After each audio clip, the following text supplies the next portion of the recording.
नमस्कार दोस्तों, मेरे YouTube channel advocate Jagjit Kumar Bhatt में आप सभी का स्वागत है दोस्तों। और दोस्तों आज हम बात करने जा रहे हैं एक बार फिर से बेगूसराय जिला के अंतर्गत बखरी थाना के अंतर्गत संकुआ गांव के रहने वाले जो एक ईमानदार जर्नलिस्ट थे जिनका नाम सुभाष कुमार महतो था, किस तरीके से अपराधियों द्वारा निर्मम हत्या कर दी गई उनकी। और उसके बाद से हम लोगों ने जो एक वीडियो बनाई थी दोस्तों, उस पर ये एक नया अपडेट जो आया है और जो मेरे मन में प्रश्न चल रहे हैं वो सब प्रश्न आपके सामने रखने जा रहा हूं दोस्तों। और सबसे पहले मैं आप सभी मीडिया कर्मियों को, यूट्यूबर्स को और जितने भी वहां के लोग हैं, आपको साधुवाद और धन्यवाद देना चाहता हूं कि कम से कम ऐसा पहली बार हुआ है जब कोई पत्रकार की हत्या हो जाती है तो जो यूट्यूबर्स और जो पत्रकार हैं इतने बड़े स्तर पर लोगों को सपोर्ट करने के लिए आए हैं। खासकर जो मैं साधुवाद देना चाहूंगा टाइम्स ऑफ अयोध्या को, रवि भट्ट जी को और उनके साथ विशाल राय जी को कि बहुत बहुत धन्यवाद आप लोग का कि लगातार, और बाकी में जिनका नाम नहीं जाता उन सभी तमाम भाइयों को जो एक मिनट भी वहां जाकर के खड़े रहे। बहुत बड़ी बात है दोस्तों कि एक पत्रकार की हत्या हो जाने के बाद कोई पत्रकार जाकर के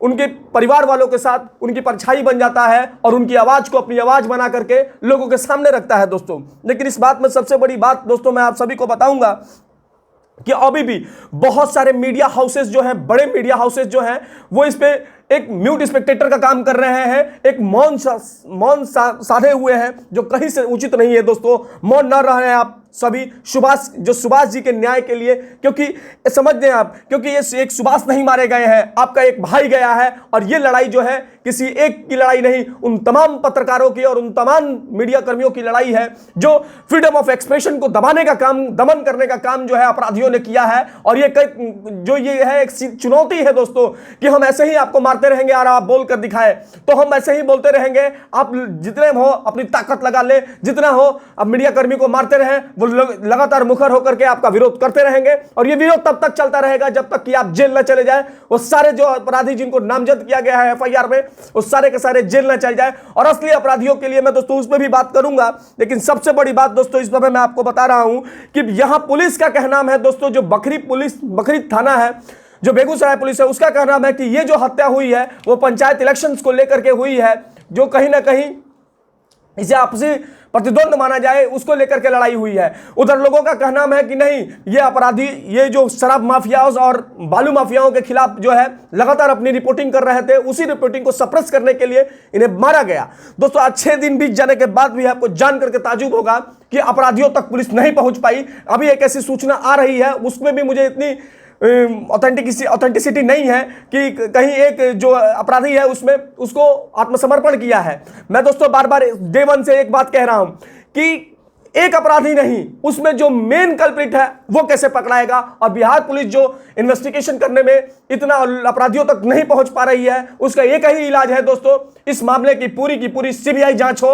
और अब राज्य सरकार को चाहिए कि इस मामले को सेंट्रल ब्यूरो ऑफ इन्वेस्टिगेशन को दे देना चाहिए। या तो मैं उन तमाम मीडिया कर्मियों और भाइयों से यह कहना चाहता हूं, और उन परिवार जितने भी लोग हैं मीडिया कर्मी से, जो भी यूट्यूबर्स हैं, कि कम से कम इस परिवार की सपोर्ट करें आप और ऑनरेबल पटना हाईकोर्ट को अप्रोच करें इसकी सीबीआई जांच कराने के लिए।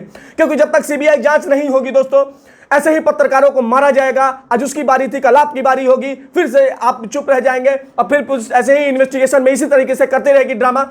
मैं ये बात क्यों कह रहा हूं दोस्तों? मैं इसलिए कह रहा हूं कि जब तक इसकी सीबीआई जांच नहीं होगी दोस्तों, तब तक जाकर के न्याय, असली न्याय आपको नहीं मिलेगा, आधा अधूरा न्याय मिलेगा। और वो भी आधा अधूरा न्याय किसको? मैं बोल रहा हूं मेन कल्प्रिट, जो किसने उन हार्डकोर क्रिमिनल्स को मारने के लिए भेजा। ऐसी भी सूचना है कि वो जो भी चारों अपराधी हैं उन लोगों को कहीं ना कहीं वो हार्डकोर क्रिमिनल्स हैं। तो आखिर वो हार्डकोर क्रिमिनल्स किसके इशारे पे हैं? वो बड़ी मछली को पकड़ना है, क्योंकि छोटी मछली तो मार के चली गई, लेकिन बड़ी मछली कैसे पकड़ाएगी? वो सीबीआई जांच होगी तब पकड़ाएगी। दोस्तों मैं ये बात बार बार क्यों कह रहा हूं कि इस मामले की जांच जब तक सीबीआई जांच नहीं होगी, न्यायपूर्ण तरीके से नहीं हो पाएगा, आधा अधूरा न्याय होगा। और कहा जाता है कि आधा अधूरा न्याय अन्याय के समान है, अन्याय के समान है। मैं उन तमाम पत्रकारों और भाइयों को यह भी कहना चाहूंगा और उनसे हाथ जोड़कर यह प्रार्थना करना चाहूंगा कि आप उस परिवार की फाइनेंशियल सपोर्ट भी करें। क्योंकि देखिए मैं बार बार कह रहा हूं, वो किसी टीआरपी और व्यूज की पैसे कमा लेना भाई। आप मेरे कमेंट बॉक्स में भी लोगों ने लिखा था इससे पहले वाली वीडियो में कि सर वहां पे टीआरपी और व्यूज के लिए लोग गए हुए हैं। हाथ जोड़ के प्रार्थना करता हूं आप सभी से, आप टीआरपी और व्यूज किसी और दूसरे इश्यूज पे ले लेना यार। ये आपके भाई की लड़ाई है, ये आपके भाई के हत्यारों को सजा दिलाने का काम आप लोगों को करना है। क्योंकि आज अगर एक भाई की इसकी हत्या हो गई है तो आप समझिए, अगर इसका दमन हुआ है तो कहीं ना कहीं कल जाकर के आपका भी दमन होगा, और ऐसे ही सभी लोग मौन रहेंगे। इसलिए आप लोग सभी जो भी मीडिया कर्मी वहां पे मौजूद हैं, जिसको चला रहे हैं न्यूज को, मेरा हाथ जोड़कर उनसे विनती है कि कम से कम आप इस बात को कहें कि इस मामले की सीबीआई जांच हो।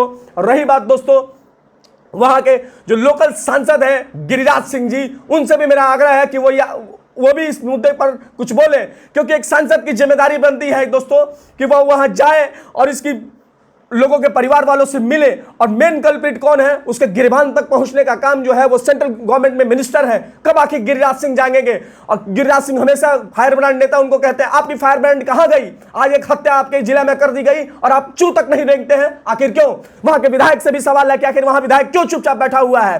क्यों वहां तक अब तक कोई नहीं गया? क्यों परिवार वालों से कोई मिलने नहीं गया? जानते हैं क्यों नहीं गया? क्योंकि आप जो मीडिया वाले हैं, अगर आप इकट्ठा होते ना तो सभी आ जाते हैं वहां पे। आज नहीं इकट्ठा होने का ही परिणाम है कि वहां सांसद तक नहीं गया, वहां विधायक तक नहीं गया, कोई जो अपोजिशन का लीडर है वो भी तक नहीं गया, और ना वहां पे कोई बिहार सरकार का नुमाइंदा गया। अब क्यों नहीं गया? क्यों? क्योंकि अब देखिए दोस्तों, मैं बार बार यही कहता हूं कि यहां वोट बैंक है। वोट बैंक जहां नेताओं को दिखती है, भीड़ जहां दिखता है, वो वहां चले आते। किसी बड़े पत्रकार की हत्या हुई होती तो आप देखते कि पूरा का पूरा कुनबा उठ के आ गया होता।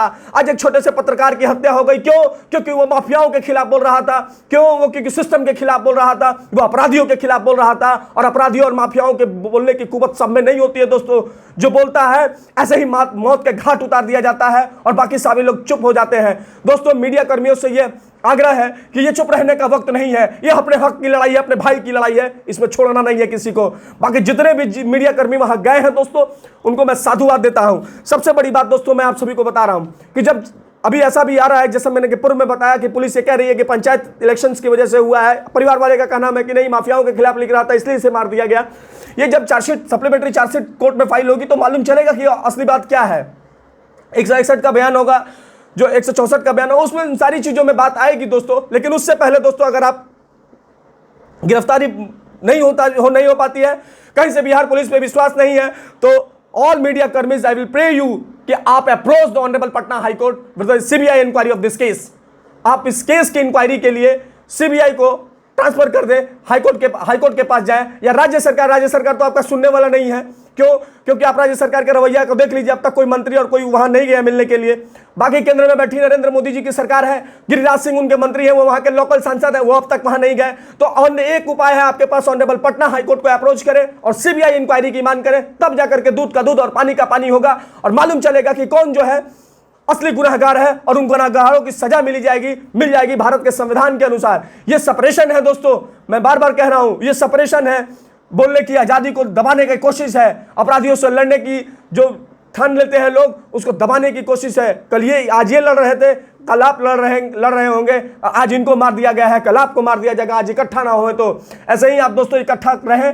और आग्रह है दोस्तों आप सबसे कि उनको फाइनेंशियल सपोर्ट उनके परिवार वालों को करें, क्योंकि उनके जाने के बाद आपके भाई की सपोर्ट की जिम्मेदारी, उनके भाई की जिम्मेदारी आप लोगों पे आ जाती है, और उस हिसाब से वो आपकी बहन और वो उनके पिता और उनकी माता की जिम्मेदारी आप लोगों पे है। कृपया आप लोग सपोर्ट करें। बाकी जितने भाइयों ने सपोर्ट किया है, जो भी लोग वहां डटे रहे हैं मीडिया कर्मी के, बहुत बहुत धन्यवाद, बहुत बहुत साधुवाद। मुझे नहीं लगता था कि लोग इस तरह से करेंगे रिपोर्टिंग, लेकिन देख करके मन बहुत खुश हुआ। और बाकी जो भी आपको लोगों को सपोर्ट चाहिए, मेरे हिसाब से जो मेरे संसाधन मेरे पास उपलब्ध है, उससे मैं जरूर करूंगा। कृपया आप इस वीडियो को जरूर देखें दोस्तों, शेयर करें, सब्सक्राइब करें, लाइक करें दोस्तों। धन्यवाद दोस्तों, धन्यवाद। मीडिया कर्मी से एक बार फिर से आग्रह है कि आप ऑनरेबल पटना हाईकोर्ट को अप्रोच करें सीबीआई इंक्वायरी के लिए। धन्यवाद दोस्तों, धन्यवाद।